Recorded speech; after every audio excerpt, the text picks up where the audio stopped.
All right, everyone, we're entering day 2 of protests over in Germany with regards to it. There was a specific case where apparently what happened is that a couple of migrants, well, one was Iraqi, I believe, and the other one's Somalian, if I remember. It's funny because neither of them were Syrian. This happens over and over. Were sexually harassing a woman, and a German dude stepped in and was like basically pushing him away. They stabbed him to death. And the government has so far said, well, damn these far-right protesters. You know, many thousands of people turning out in this city. Now, this is not Berlin. It's a city, but it's like Burlington-sized or something. It's got about 250,000 people in the metropolitan area. It's Chemnitz. I think that's how it would be pronounced. I'm not German, so... Yeah, if it were on the French side, it would be Chemnitz, hee-hee, and it would be very cute, and because it's on that side, it's like, Chemnitz, or something like that. It's just, that's the way that the German language is. But yeah, all kidding aside, it's not a fun case. Somebody was stabbed to death. We're trying to defend a woman from being, harassed or assaulted or something. It's not entirely clear. Protests erupted, and these were spontaneous protests. Now, in all honesty, there were actual far-righters there. There were identitarians in the crowd that were doing the Heil thing, and then, basically like migrants rouse and stuff like that.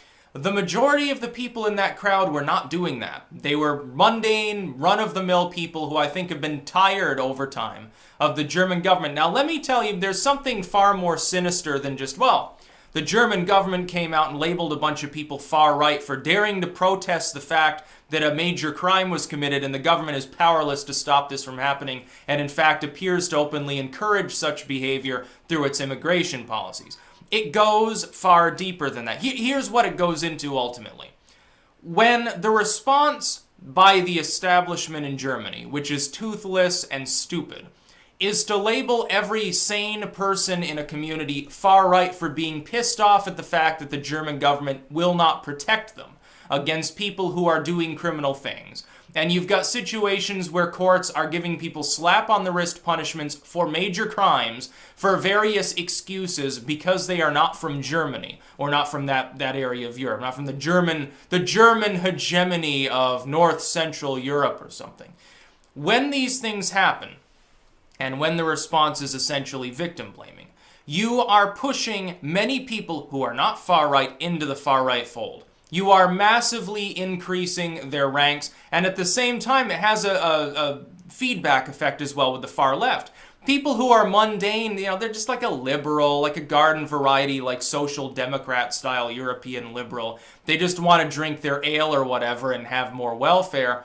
When they see that a bunch of people are joining a group like AfD that they've been told by the government is really far out there, like, oh my god, the government's not going to be able to stop this. Maybe I should start listening to these dudes in red suits over on the corner. They tell me that Marx can save me.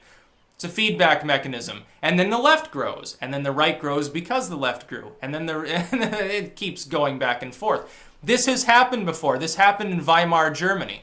Now, you don't have necessarily the same economic stressors with the cultural stressors that you had then, but it's still a dangerous situation. We see what happens. When Germany experiences social alienation, haven't we learned enough from history to know it's a bad thing? That it's bad for everybody else in the world? Yeah, I think that we have multiple times. I think we should probably dissuade them from continuing down this path. Just be nice to the Germans and no one gets hurt. No, again, it's not a funny issue, but it is funny to see how stupid the establishment is. They're literally making the same mistake that governments have made throughout history. They're trying to use the state's power and its corporate media apparatus to defame thousands of people who are simply worried that their community is getting torn apart by violence. It's like, hey, this dude's being chivalrous, he gets stabbed to death. Now what'll happen? The German government will give these dudes like 10 months in prison or something, let him go, or they won't even give him a sentence, they'll just deport him or something, and it won't matter because we've got porous borders within the Schengen area or something. People are rightfully worried. When the government comes out, run by the center left, which is what Merkel actually is, if you look at her policies, they're marginally capitalistic in the corporate sense, otherwise she is a center leftist for the most part. Certainly socially, she's further left. She comes out and says, well, yeah, we condemn the stabbing. We also condemn these fucking Nazi hooligans. a couple hundred Nazi hooligans off to the side, being largely contained by police because I think it's illegal to be a Nazi hooligan in Germany, protesting. That's only one very small part of the protesters. Meanwhile, they ignore everyone else. Then they say, well, it was violent protests. Well, the police came in with their clubs and shields and shit, and then there were leftists showing up to antagonize. Yeah, it might get a little bit dicey there. It wasn't caused by some mysterious masked group of far-righters, though. It was caused because a bunch of leftists, I guess, conflated 5,000 or 6,000 non-far-righters with being Nazis. A lot of Nazis in your township. I wonder how they all got there. You know, there's a reason why the actual far-right, insofar as it does exist, is considerably larger. Why the police now have difficulty even containing them because their numbers are swelling. The same will happen with the left. Eventually, I'll tell you what the establishment will do. If it doesn't back down on alienating its own population, because we've seen it before and it's inevitable, the left and right will grow so large and militarized the police will no longer really get involved. They'll stand back. They'll guard some businesses. They'll stand off to the side and let them beat on each other. Because the government will hope that they'll exhaust themselves on one another. In reality, it will add to the death spiral of Germany and the supplanting of its old establishment in favor of groups that will almost certainly be Europhobic.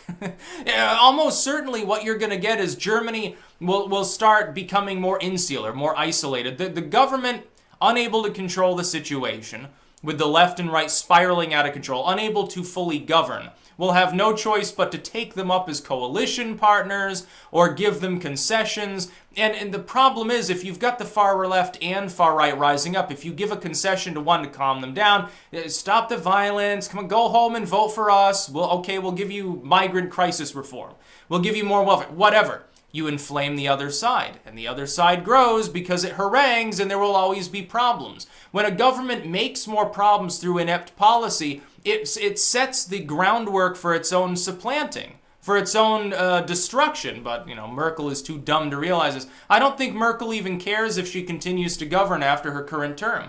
She probably won't be able to. Then there was the German president there. She's the prime minister. President comes out.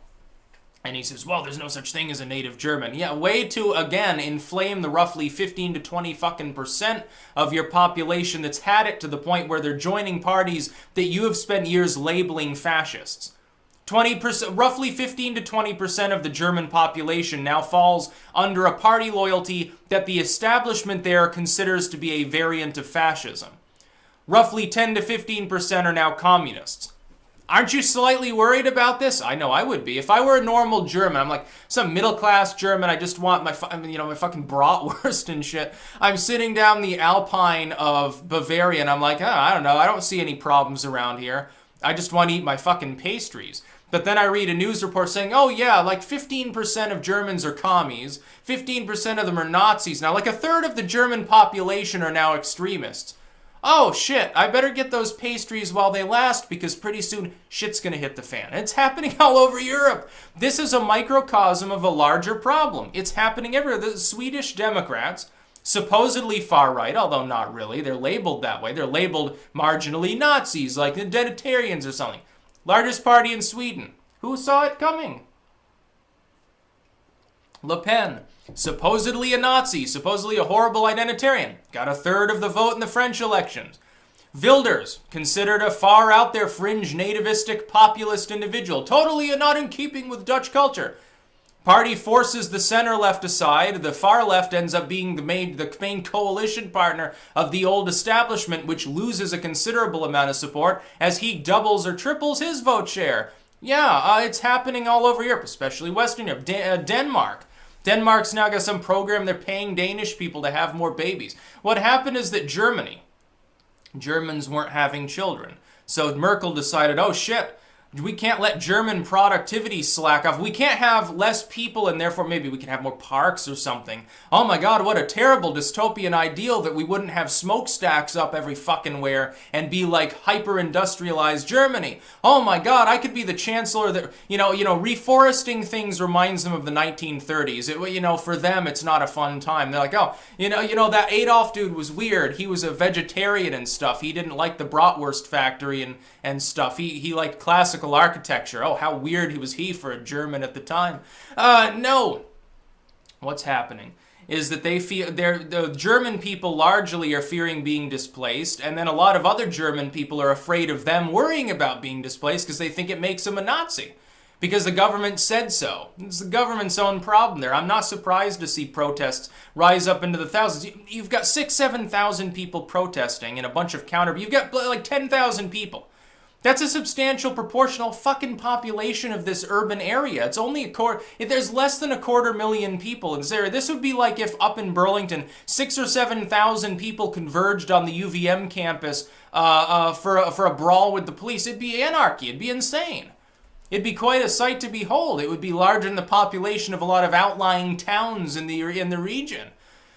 I mean, can you even imagine it? And this is the Europe of today, and it's the Europe of the Europhile parties that have vague centrism in mind and don't care about their populations. They represent corporate interests and international banks, and they represent their own moneyed interests, their own pocketbooks. They don't want to rock the boat. They want to keep their jobs for life or whatever. They want to keep bouncing around from position to position. So like when Vladimir Putin's like, I'm president, now I'm prime minister, now I'm president again, now I'm czar. Basically, it's what's happening in Europe today. And they desperately need the leadership of Eastern Europe. The people of Poland and Hungary, countries that know what they're doing, need to prevail upon the Western Europeans to stop this before it destroys Europe. Because it could. The social alienation is giving rise to actual fringe movements. It's not like MAGA populism here. What passes for fringe and extreme here in the US is someone who's wearing a MAGA hat and talking about worker protection laws.